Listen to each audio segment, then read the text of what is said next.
বাবা তুমি তো অন্ধ, দেখতে তো পাও না আমার বিয়ের ফুল ফুটে গেছে। আগে আমার না বিয়ে দিয়ে তুমি আগে দিদির বিয়ে দিচ্ছ। তোর দিদি বোবা, কথা বলতে পারে না, ওর বিয়েটা আগে হয়ে যাক মা। ওই দেখ ছোট মেয়ে। নমস্কার বেআই মশাই, আপনার মেয়ে কই? আমার ছেলে তো রেডি।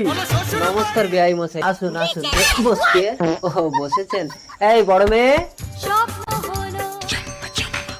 এই বাবা তুই আমার আগে বিয়ে করবি না? তুই এখানে বেহুশ হয়ে পড়ে থাক, ততক্ষণে আমি ওই ছেলেটাকে গিয়ে বিয়ে করে নেব। এসেছিস মা? এইটা আমার বড় মেয়ে, বেচারা কথা বলতে পারে না।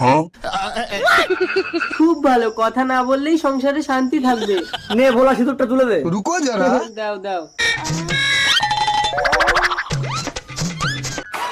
দাঁড়াও, আমি বড়, আগে আমার বিয়ে হবে। বাবা এটা তো বেশি ভালো। বড় মেয়ে, মা তুই কথা বলছিস কি করে? না বাবা, হাতে ঘা দিলে কেউ কখনো চুপ করে থাকে না। এই নাও নাও সিঁদুরটা তুলে দাও।